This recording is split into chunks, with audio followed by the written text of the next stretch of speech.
Hey everybody, welcome back to BK's Bullets. Today we're going to go through my Megacon haul for 2022.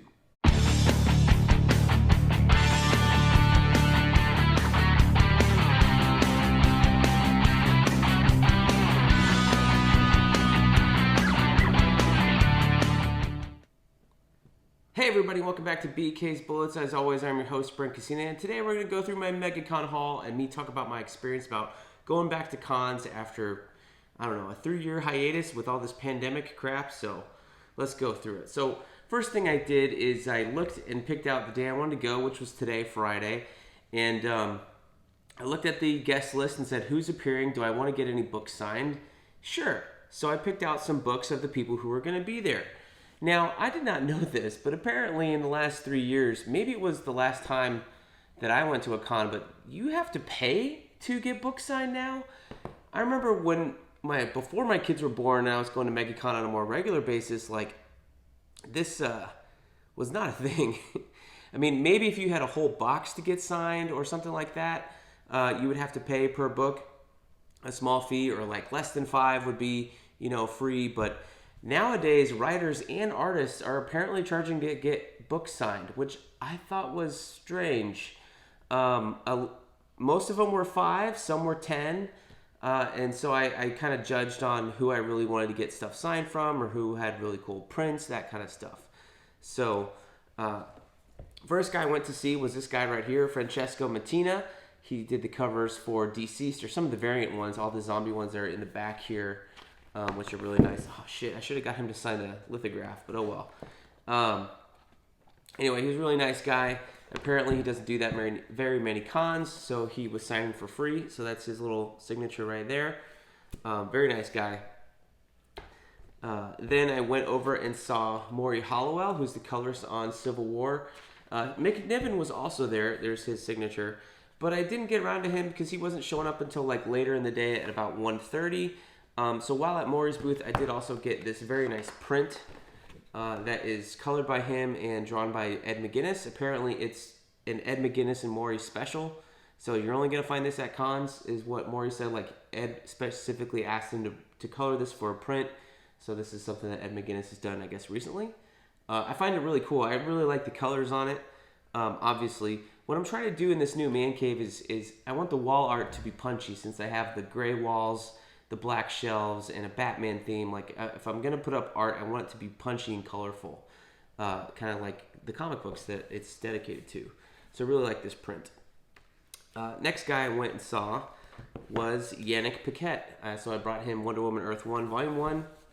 He signed it for me. I think his was like $5 for a signature. And I also got this gorgeous print from him right here. So this is going to go in a frame and go on the wall somewhere. Beautiful colors. Again, gorgeous picture of the Justice League. It's got everybody you could pretty much want in it. So I really, really do like this one as well. The only guy I really had to wait in line for was Greg Capullo. Capullo was there, Silvestri was there, James Tynion was there, or Tynan. Those were the 3 guys that had the longest lines that I saw all day on Friday. Now I know Kevin Smith's supposed to be there tomorrow, and Frank Miller's going to be there tomorrow, but of today on Friday, Greg Capullo and Tynan and Silvestri had the longest line. So Capullo was charging $10 a signature. Luckily, I only brought 2 books, but I did want him to sign my Court of Owls, not the deluxe edition, but the Total Collection Essential Edition here. And he signed the Last Night on Earth for me, or I paid him to do it. But anyway, Greg Capullo, always a nice guy. Whenever I've seen him, he talks to fans, he takes his time, he shakes your hand, and I got this gorgeous Spawn print from him. He had a lot of Batman stuff, obviously, of prints, but he had 2 Spawn ones, and I wanted something colorful, and none of the Batman ones kind of were the colorful thing I was going for, because I already had the Yannick print and the Maury print at this time, so I was like, well, I kind of want something colorful to put on the wall. So I think that's going to be my theme, is try to stay away from the black and white stuff, and pick something that's bright and shiny. So I love this. This is gorgeous. He signed it as well. So I think this was a $25 print. So his prints were a little more than some others. But yeah. So the coolest thing that of the signing stuff that I got was this guy right here, Mr. Walt Flanagan. Kind of hard to find. because he was signing at a comics booth and promoting his new book. But I gotta say, he did this beautiful remark for me for free. Like, he didn't charge anything to get it signed. And I kind of turned away, and he had already started sketching Batman in the hardcover here for the Widening Gyre. So he did not have to do that. So Mr. Flanagan, Walt, whatever your name is, whatever you want to be called, thank you very much. This really made my day towards the end of the day as I found him, and I was like, oh, there you are. It's very hard to find that table on the map and all that. So what did I buy? Boy, did I spend some money. So let's just go through it. So Starman Compendium. I've never read this, so I'm excited to read it in this kind of easy format. This is like 50 issues. It's got the first 42 issues plus a bunch of other stuff, some annuals.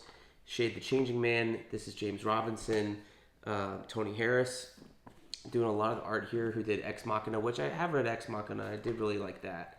So I'm excited to read this early 90s-ish stuff, mid-90s. Next, I'm kind of on trying to find all these Avengers trades by Bendis. So I picked up these Dark Avengers trades, because I think the complete collection for Dark Avengers, which I would like to just get that one, is out of print. Like, completely out of print. And the people on eBay want you to pay exorbitant amounts of money for it. So we're going the old-fashioned route. And so this has 2 issues of Dark Avengers in here, but I figured I'd pick it up since I do remember reading it and thinking it was a cool little event. So I'm still waiting on to find Volume 1.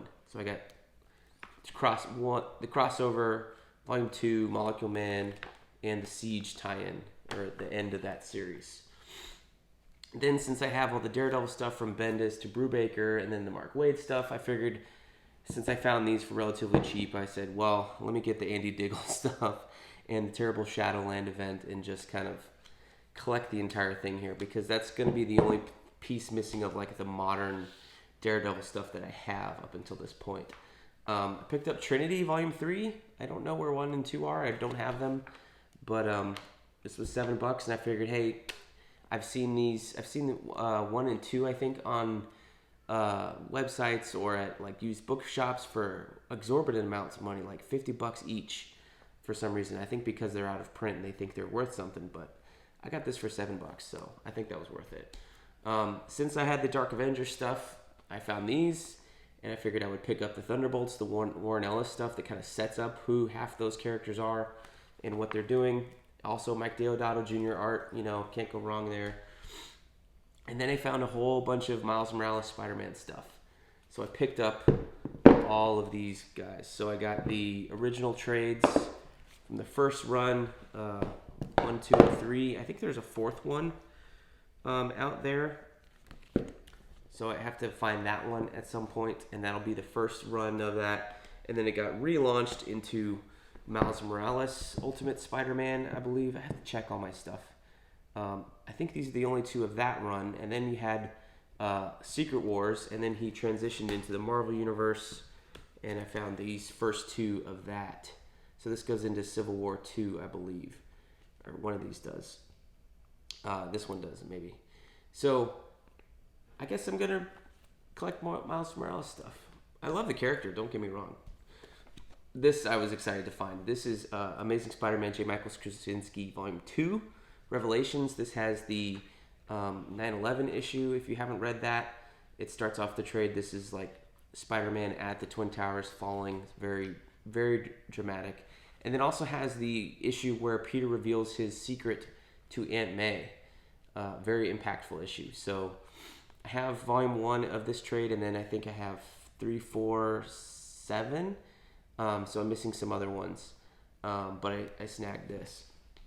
This was a $10 trade paperback or hardcover, so I snagged this.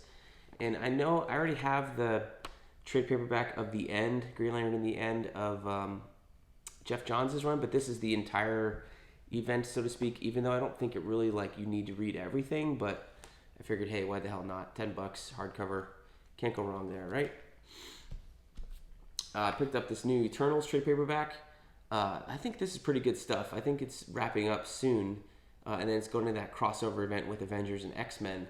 But Kieran Gillen is writing it, and you've got to read it for the Esad Ribic art.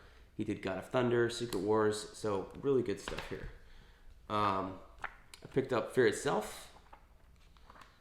Can't go wrong there. I think it was an okay event. Oh shit, I forgot Secret Empire. I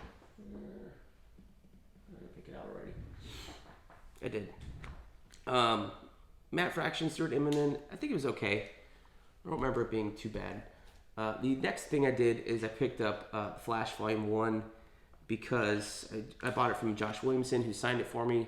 I mainly wanted to tell him that I really loved this run and I really loved his Birthright stuff. So this is the introduction to Godspeed in here and some other stuff that got taken into the TV show now. But I really did love this run. So am I going to get the other ones here? I'm not sure. We'll find out. Another $10 hardcover that I could not pass up was the deluxe edition of the Detective Comics run with James Tynion. I really did like this run, reading it on my iPad, so I wouldn't be surprised if I picked up the following volumes. You know, you got Azrael that shows up in here, got Tim Drake Robin, his disappearance, and all that good stuff in here. Beautiful Eddie Barrows, Eduardo Panacea, I think he does later ones, but wonderful, wonderful art in here. Gotta love it. Amazing Spider-Man Civil War. This one's hard to find. I do think this is an important Civil War trade paperback if you're going to read that event. Like, there's such a big change here with Spider-Man going from one side to the other, plus the ramifications.